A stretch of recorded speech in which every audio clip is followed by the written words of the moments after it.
ধর্মের তত্ত্ব অতি কঠিন, যা বোধগম্য হয় না।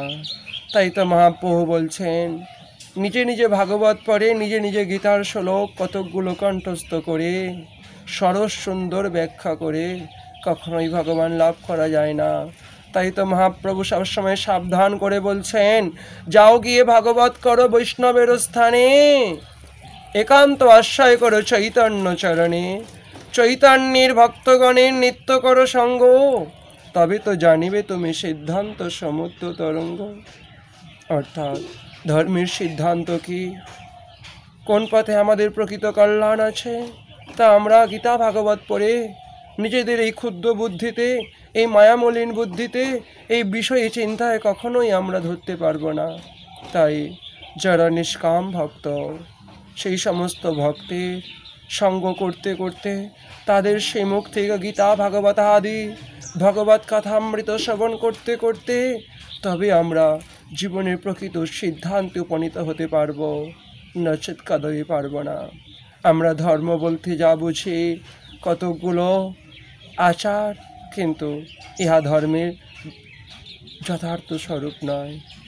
এটি একটা বাহারি আচার মাত্র, যার দ্বারা চিত্তশুদ্ধি হয়। চিত্তশুদ্ধি হওয়ার পরই প্রকৃত ধর্মের স্বরূপ প্রকাশিত হয়। সেটি কি?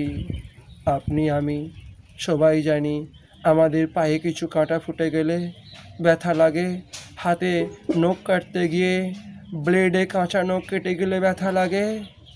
সেটা কি করে বুঝেন উপলব্ধি, যেটা আমার জীবনে দুঃখের কারণ, কষ্টের কারণ।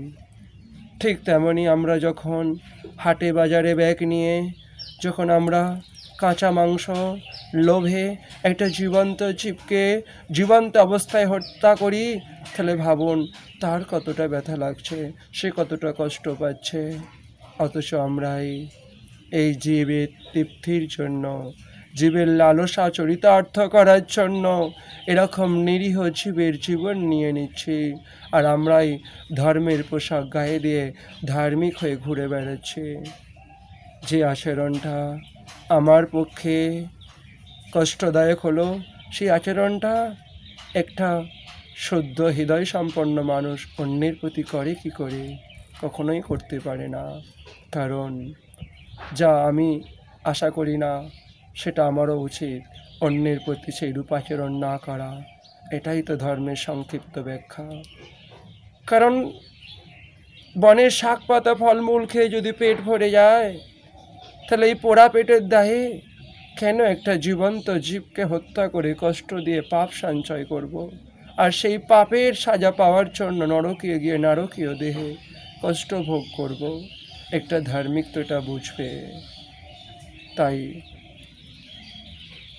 আমাদের যা কিছু সঞ্চয় করছে, গৃহ বাড়ি ঘর বন্ধু বান্ধব আত্মীয় স্বজন সবই শ্মশান পর্যন্ত সঙ্গ দেবে। এরা আমার প্রকৃত বন্ধু নয়। আমার প্রকৃত বন্ধু, আমাদের প্রকৃত বন্ধু ধর্ম, যা মৃত্যুর পরও আমাদের সঙ্গ দেয়, আমাদেরকে নরক থেকে উদ্ধার করে, নরক থেকে রক্ষা করে। তাই এই ক্ষণিক, এই ক্ষণভঙ্গুর, এই চঞ্চল এই জীবনকে নিয়ে যদি ধর্ম সঞ্চয় নাই বা করলাম, তাহলে মনুষ্য হয়ে আমি কী করলাম? মনুষ্য জীবনে রহস্য উদ্দেশ্য বুঝতে পারলাম না। বৃথায় কেবলমাত্র আহার বিহার ভয় মৈথুনের মধ্যে জীবনকে অতিবাহিত করে এই দুর্লভ মনুষ্য জীবনের প্রতিটা আয়ু, প্রতিটা দিনকে আমরা বৃথায় নষ্ট করলাম। আসুন আর জীবনের বাকি সময়গুলো নষ্ট না করে আমরা সেই পরম পুরুষ, পরম আত্মা, পরম প্রিয় নিধি সেই ভগবানের চরণ পাদপদ্মে আত্মসমর্পণ করি। কারণ তিনি বলছেন, अपि चेदुषि पापेभ्यो सर्वेभ्यो पापकृत्तम सर्वं জ্ঞানপ্লাবনৈব বিজিনং সন্তরিষ্যসি। অর্থাৎ তুমি পাপী অপেক্ষা অধিক পাপিষ্ঠ হলেও তোমার ভয় নাই। তুমি একমাত্র এই আত্মজ্ঞানের দ্বারা তুমি এই ভবসাগর পার হতে পারো, আমি তোমার সমস্ত পাপ ক্ষমা করতে পারি, আমি তোমাকে এই জন্ম মৃত্যুর চক্র থেকে উদ্ধার করে তোমাকে আমার পরম ধাম প্রদান করতে পারি। তাই তো তিনি গীতার মধ্যে বললেন, সর্বধর্মান পরিত্যজ্য মামেকং শরণং ভজ, অহং ত্বং সর্বপাপেভ্যো মোক্ষয়িষ্যামি মা শুচা।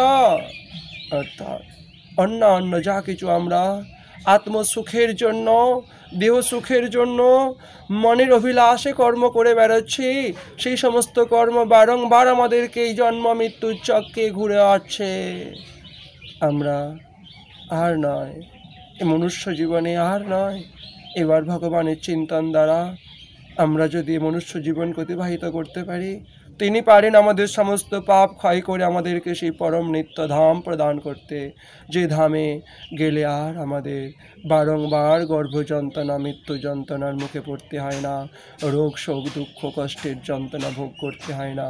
আসুন আমরা সেই পরম পবিত্র হরিনাম মহামন্ত্রের মধ্যে সেই জীবনে পরম আনন্দকে খোঁজার চেষ্টা করি।